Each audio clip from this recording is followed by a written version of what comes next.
Hey, what's up guys, Second Grip here, revisiting another mod in Minecraft tutorial. Oh yeah, so today's topic, the alloy smelters from Ender.io. So between 1.10 and 1.12, Ender.io has gone through a few changes. One of such is that there are 3 tiers of alloy smelter now. So the first tier, the simple alloy smelter, is going to be the one that you start out with. So the simple alloy smelter is slow. It leaks some power every once in a while, and yeah, that's pretty much where you start. This is needed in order to get to the next tier of alloy smelter, which is the familiar one that you start out with in 1.7 and in 1.10. But the main difference here is that anything above the simple tier needs a capacitor, including the enhanced. So let's get a capacitor really quickly. Capacitor. Let's get a couple basics, because why not? So once you put capacitors in there, they'll start to get power. The stronger the capacitor, the more power they can accept, and the faster they will run. So these are both of like the simple alloy smelter is absolutely necessary if you want to get some metals in Ender.io. You can get some Ender.io metals by using like an induction smelter from thermal expansion, for example. But some recipes absolutely have to be done in an alloy smelter, no exceptions.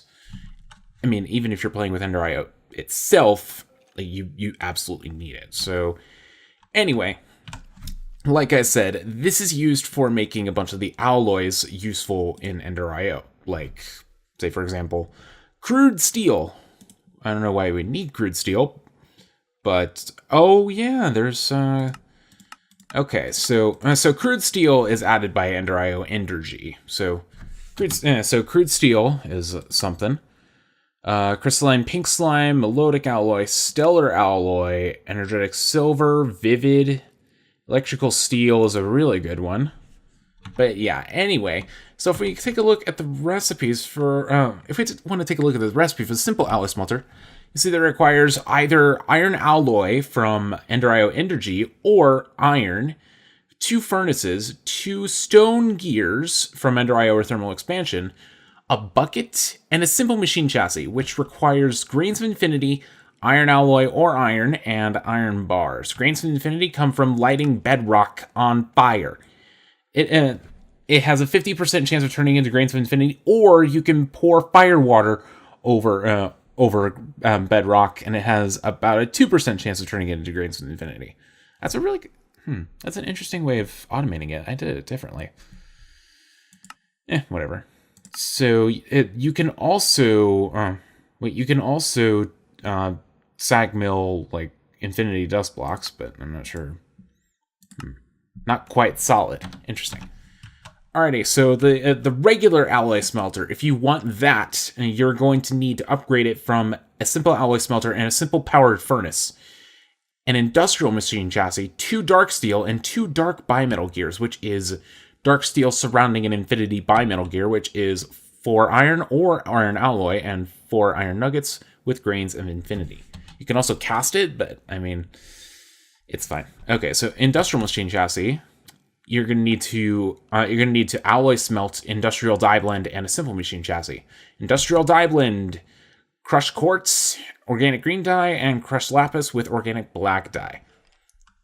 And then the enhanced alloy smelter is very weird. So these two have normal siding. This one does not. This one can't accept anything on top because of this weird little thing on top of it. This is part of the block. So you can't insert anything on the top of it unless you put something, so you can put power in it, but it's a weird case. So the crystal binder can put power in the top here, but only if there was a block that's less than a block and a half high there in the first place. But the enhanced alloy smelter, to make that, you're going to need to upgrade a regular alloy smelter with 2 end steel, 2 vibrant bimetal gears, and an enhanced machine chassis. End steel is made by alloy smelting, end stone, obsidian, and dark steel in the alloy smelter. Vibrant bimetal is an infinity bimetal gear with 8 vibrant alloy nuggets. And enhanced machine chassis requires alloy smelting, an end steel chassis, and enhanced die blend. End steel chassis, grains of infinity, end steel ingots, and end steel bars. Enhanced die blend, you're going to need crushed quartz, grains of pisiality, and organic black dye. Grains of pisiality is a ground up pulsating crystal. I think you guys can figure out the rest. But anyway, like I said, these are useful for making a bunch of different alloys. You can also use them to make certain metals in the thermal mods easier, and you can also use it to alloy smelt a bunch of different things. Like, I think there's a recipe for bronze Constantin. Let's see, bronze Constantin. I know there's one for Enderium, but I changed it in the instance that I'm playing in, so that way it just makes the Enderium straight out. If you try to make Enderium in Ender.io, you get Enderium base first. That's by default, but anyway. Alrighty, guys, I think that'll do it for this revisiting of a modded Minecraft tutorial. Hope you guys enjoyed looking at the alloy furnaces once again. If you guys are enjoying the revisiting of certain tutorials, make sure to let me know. Like this video, post it in the comments if you want more. Also, if you want to see certain tutorials, let me know what you want to see. Post it in the comments or tweet it at me. Let me know. Anyway, that'll do it for this modded Minecraft tutorial. Thanks for watching, guys, and I will see you next time. Later.